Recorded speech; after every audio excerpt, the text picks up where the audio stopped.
Hello, it's James Black. It's fall 2019, Montana State University. We received new function generators for our measurement and instrumentation lab. Therefore, I am making a new video to describe the hardware and function generator programming for our LabView intro. This is the time-dependent data acquisition lab. So I need to tell you how to do this and show how to use all this equipment. I'm also my own cameraman, so please excuse me if it's not the best camera shots. So let's kind of start backwards. By backwards I mean this is going to be our output. This is the LabView screen. We have our block diagram and our front panel. In the previous video I showed you how to set these up.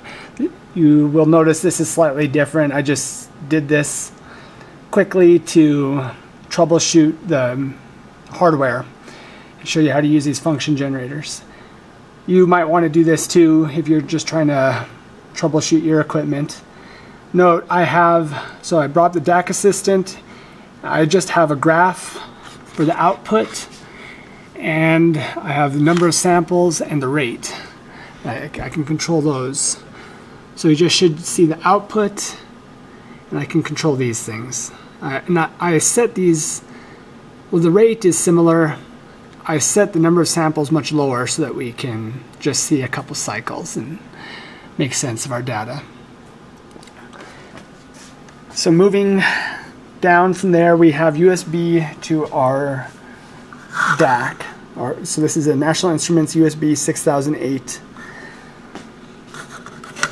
We have analog inputs. Note here, I picked this is one of the older ones we have. I picked this one specifically to show you what to do in case you're in similar shoes. Note here, so channels 1, or the terminals 1, 2, and 3. These would correspond to what we would probably call channel 1, which is AI0, analog input, the first analog input. So when you're setting up your DAC, you'll see that AI0. And here, 1, 2, and 3 will be the terminals for that. As you can see, 2 and 3 are missing the screws. 2 and 3 would be the positive and negative for that first channel. And then, so these move in blocks of 3, at least for the first 4 inputs, the differential inputs. So 4, 5, and 6, same thing. 5 and 6, the positive and negatives. We don't have the screw terminals. We can get little screws and replace those, but we do have the third channel, 7, 8, and 9. So you could use the first one, which would be 2 and 3, the second one, which would be 5 and 6, the third one, which would be 8 and 9, or the fourth, which would be 11 and 12 for this lab. Whichever one is the best, or whichever one has the screws, just that you can make the connection, that's what you pick.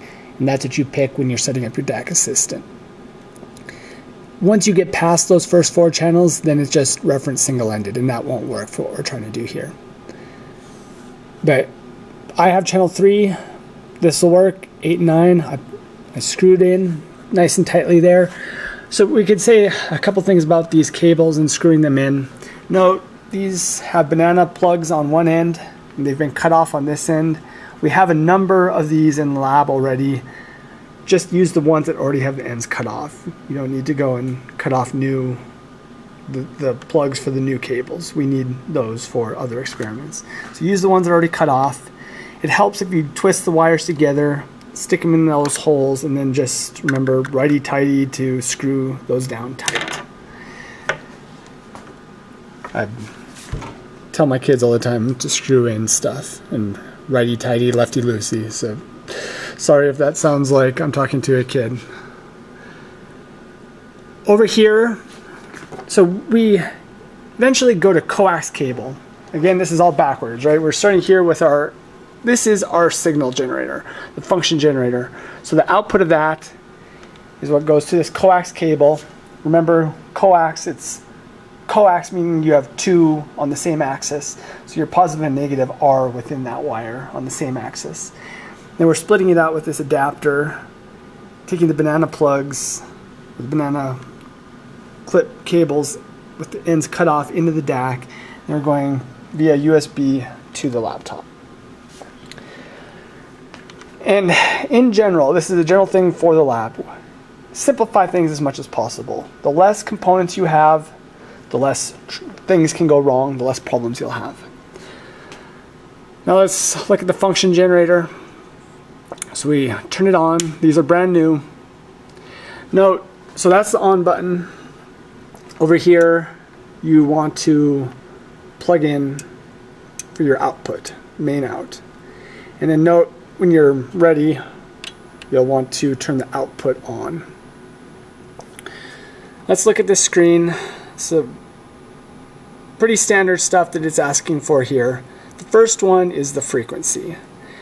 And you'll want to follow the lab handout to make sure you pick an appropriate frequency. Let's just pick 200 right now.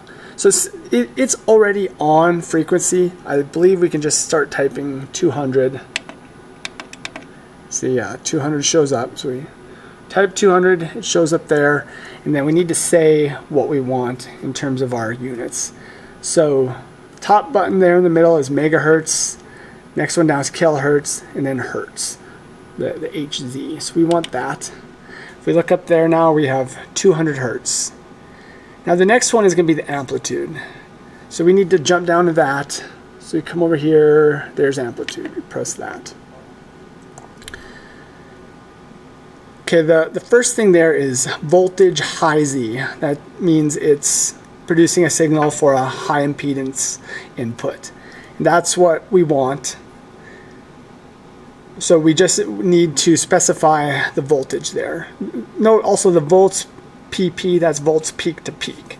So from the top peak and the bottom, you can call it trough, but that peak on the other end, that will be the voltage difference between the two of those.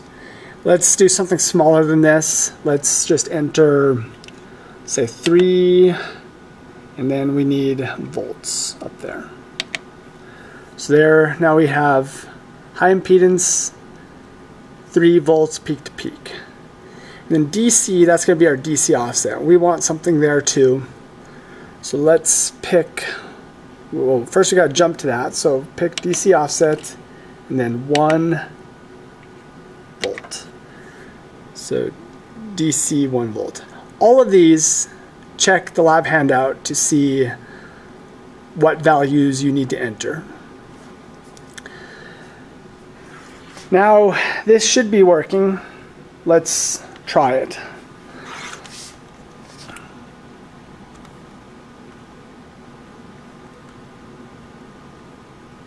So you just come up here and you hit run, and there we go. We see a number of waveforms, and let's look and check to see if our amplitudes are correct. So I can see right now that we're at -1 for the average of all those. That would be our DC offset. And since we entered 1 and we're seeing -1 here, that means our polarity is switched. So we can easily fix that. So just come over here. Here, I'll sit this down for a second. Just flip these.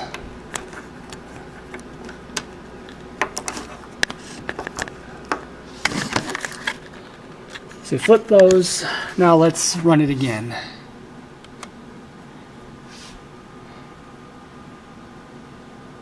Should be flipped. Yep, there. So we're now have a DC offset of 1, and we're seeing, so at the top it's up to about 2.4, and down at the bottom it's about 0.5.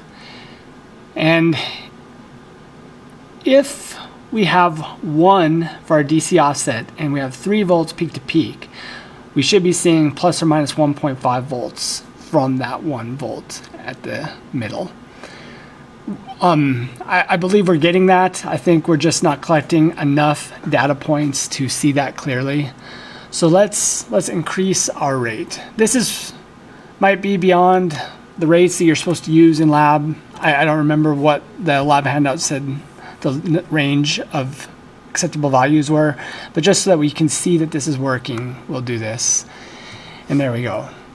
So one volt is in the middle. That's our DC offset, that's correct. and it's going up to 2.5, so that's correct, and it's going down to negative 0.5. So that's all working well. And we could just do a little math here. We have the number of samples is 50 at a rate of 5,000. So we are sampling for 0.01 seconds. So we should see 1% of the cycles of whatever our frequency is. So if we're up here 200 hertz, we should see 1% of that. We should be seeing, since we're sampling for 0.01 seconds, we should see 2 cycles of that waveform. And we're seeing that. So here would be 1, 2. So this all makes sense. It's working. We can move forward with the experiment. Good luck.